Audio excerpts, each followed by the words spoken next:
Quand j'avais 15 ans, je suis maintenant un homme de 23 ans, mon père est décédé. Ma mère, âgée de 45 ans, elle n'a pas attendu longtemps pour refaire sa vie. Elle a emménagé avec son nouveau partenaire seulement 2 mois plus tard. Mon père m'a légué tous ses biens sans donner un centime à ma mère. Il n'était pas marié.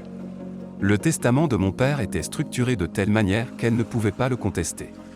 Elle a tout de même tenté, elle m'a même demandé de lui céder une de mes propriétés pour montrer à mon beau-père qu'il était le bienvenu. Même si j'avais voulu, je n'aurais pas pu accéder à sa demande. En effet, le testament de mon père stipulait que je devais avoir 21 ans pour avoir accès à tout ce qu'il m'a laissé. Cet homme avait des enfants, un garçon de 18 ans et une fille de 19 ans à présent, et ma mère les favorisait pour les rendre heureux.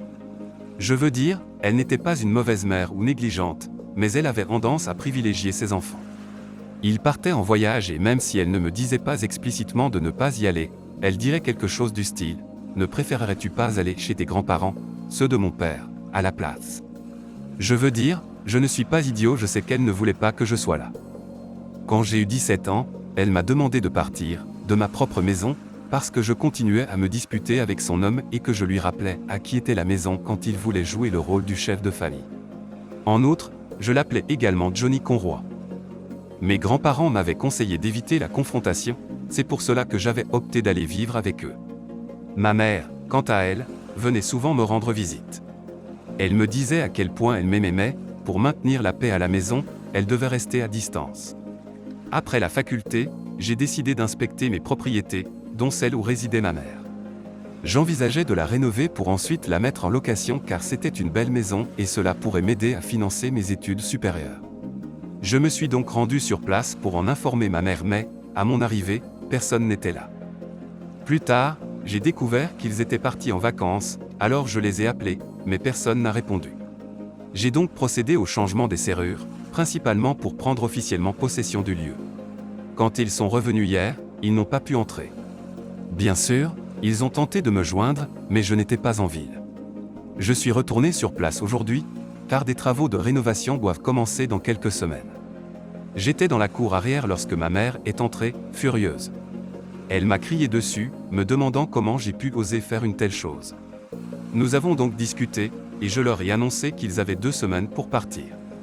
Son mari, un chômeur, un auto-entrepreneur, était furieux. Ma mère et sa belle-fille ont commencé à pleurer car la jeune fille était enceinte. Je suis désolé, mais j'ai pris ma décision. J'aimerais savoir ce que vous en dites. Suis-je un idiot ?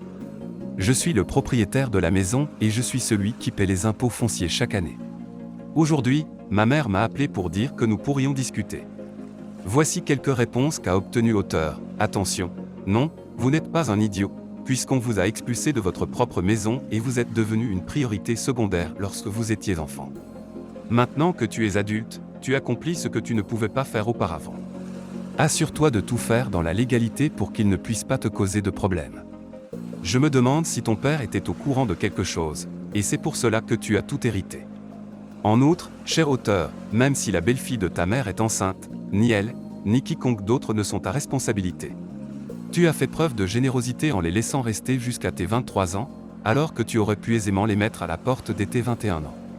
Ils doivent donc assumer leurs responsabilités et être reconnaissants de ton indulgence durant tout ce temps, plutôt que de s'en prendre à toi. Prends garde, afin qu'ils ne détruisent pas la maison par vengeance, cher Auteur. Je voulais simplement le souligner. Il a tenté de les joindre en appelant une fois et en se présentant à leur porte lorsqu'ils n'étaient pas présents. Ce n'est pas une démarche significative, loin d'une lettre officielle avec accusé de réception ou quelque chose du genre. On peut même dire qu'il n'a pas laissé de message vocal lorsqu'il a appelé. Habituellement, on change les serrures après le départ d'un locataire, pas pendant qu'il y vit encore et n'a pas encore été expulsé.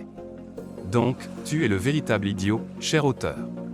La mère et le beau-père ont probablement des droits de squatteur et des droits de locataire qui dictent si tu as le droit ou non de changer les serrures ou de rénover. Ils dictent aussi combien de temps tu es obligé de leur donner comme avertissement et ce qui constitue des mesures raisonnables pour les avoir informés.